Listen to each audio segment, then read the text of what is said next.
Assalamualaikum warahmatullahi wabarakatuh. Selamat pagi Bu Ririn. Bagaimana kabar Bu Ririn hari ini? Alhamdulillah.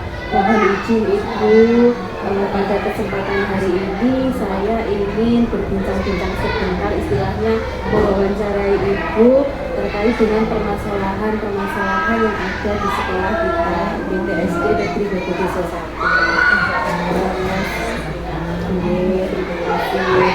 Nah, saya juga perlu sampaikan bahwa wawancara ini juga merupakan tugas demonstrasi kontekstual modul 3.1, yaitu tentang pengambilan keputusan berbasis nilai-nilai kebajikan pada pendidikan calon guru penggerak yang saya ikuti saat ini.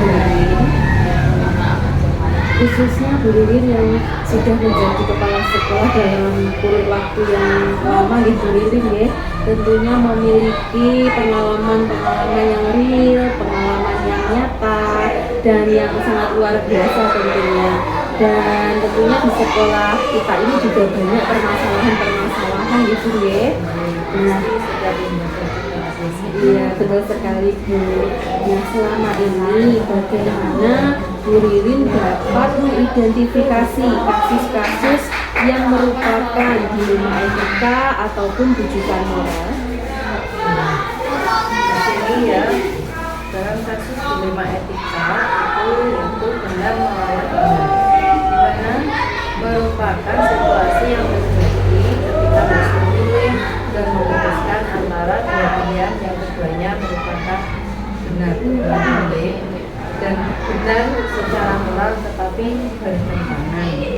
Sedangkan untuk rujukan moral ini benar melawan salah, yaitu situasi di mana keadaan dahulu juga adanya orang-orang atasan langsung yang terlibat, sehingga kita harus mengambil keputusan antara benar dan salah.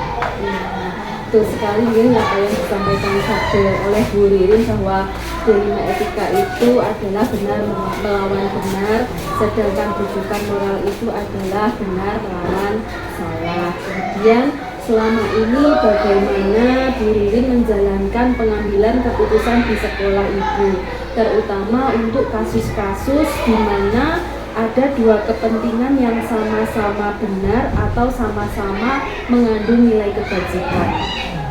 Jika ada kasus yang seperti itu, jadi saya akan melihat sekarang prioritas permasalahannya ini, yang mana yang lebih dahulu yang harus diselesaikan.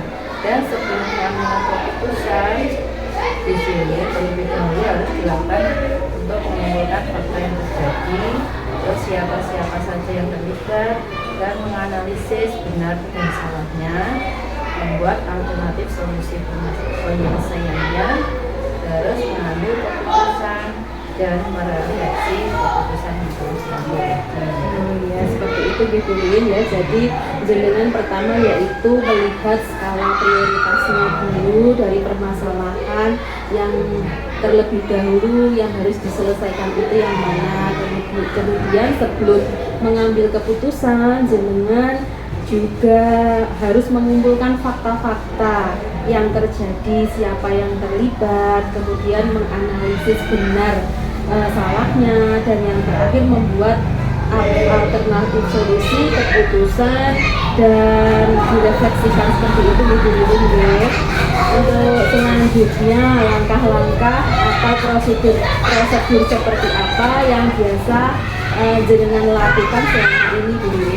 Seperti tadi yang sudah saya katakan, prosedur yang biasa saya lakukan, yang pertama yaitu mengumpulkan fakta yang terjadi, terus menentukan siapa saja yang terlibat, menganalisis benar dan salahnya, membuat alternatif solusi pemecahannya, mengambil keputusan dan menyiapkan keputusan atau merefleksi.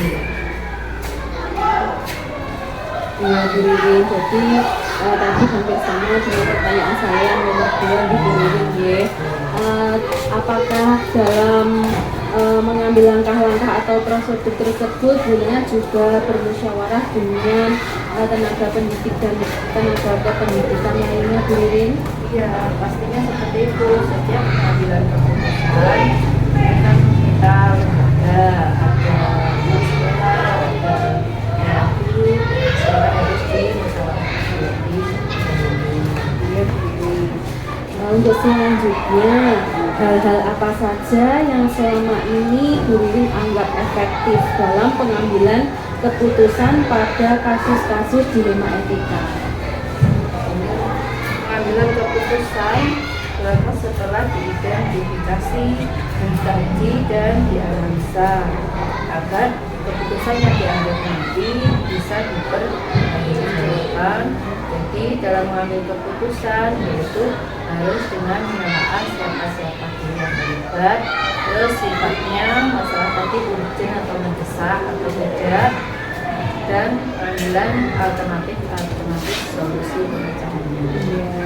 Iya, Bu Ririn. Jadi sesuai dengan yang Bu Ririn sampaikan barusan bahwa pengambilan keputusan itu dilakukan setelah mengidentifikasi masalah seperti itu ya, dikaji, kemudian dianalisis agar keputusan tersebut dapat dipertanggungjawabkan seperti itu nih Bu Ririn ya.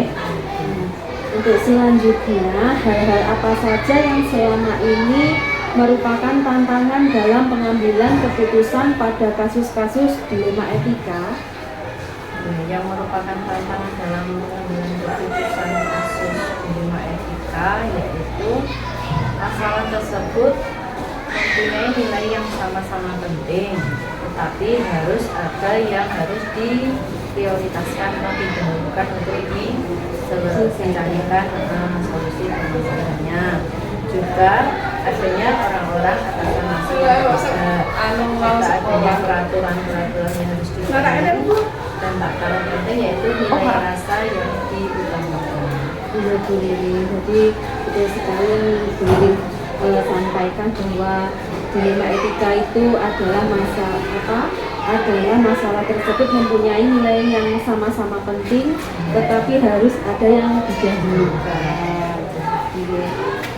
Apakah Bu Ririn memiliki sebuah tata cara atau jadwal tertentu dalam sebuah penyelesaian kasus dilema etika? Apakah Bu Ririn langsung menyelesaikan di tempat atau memiliki sebuah jadwal untuk menyelesaikannya? Kemudian bentuk atau prosedur seperti apa yang Bu Ririn jalankan? Kalau jadwal khusus saya tidak punya, tapi ada tata kelola untuk menyelesaikannya, yaitu satu dengan menganalisa, kemudian mempertimbangkannya dan memusyawarahkannya dengan teman sejawat kasus dilema etika tersebut yang ada baik secara formal maupun non formal. Berarti tidak ada jadwal khusus Bu Ririn ya, tetapi ada tata kelola dengan menganalisa, kemudian dipertimbangkan dan dimusyawarahkan dengan rekan sejawat seperti itu ya Bu Ririn. Untuk selanjutnya, adakah seseorang atau faktor-faktor apa yang selama ini mempermudah atau membantu Bu Ririn dalam pengambilan keputusan dalam kasus-kasus dilema etika?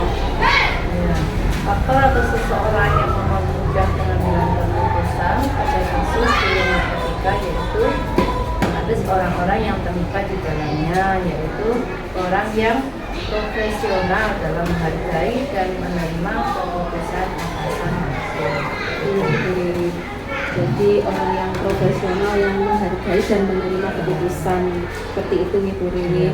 Dan pertanyaan yang terakhir yang ingin saya tanyakan kepada Ibu, dari semua hal yang telah disampaikan, pembelajaran apa yang dapat Bu Ririn petik dari pengalaman Bu Ririn mengambil keputusan dilema etika?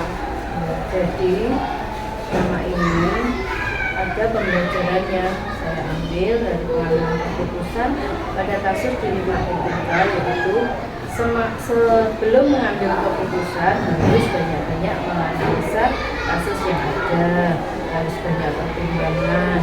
Jadi setiap keputusan itu nantinya bisa dipertanggungjawabkan Jadi di sini pasti setiap keputusan itu ada yang rasa puas ataupun ada yang tidak puas. Jadi nanti semua yang terlibat pada pengambilan keputusan itu harus bisa menerima, menghormati dan melaksanakan keputusan yang sudah diberikan. Luar biasa sekali nggih Bu Ririn. Jadi sebelum mengambil keputusan itu harus banyak-banyak menganalisa kasus yang ada, juga harus dipertimbangkan seperti itu nggih. Jadi setiap keputusan itu pasti tidak mungkin membuat puas semua pihak yang terlibat, pasti ada yang pihak yang tidak terpuaskan seperti itu nggih Bu Ririn.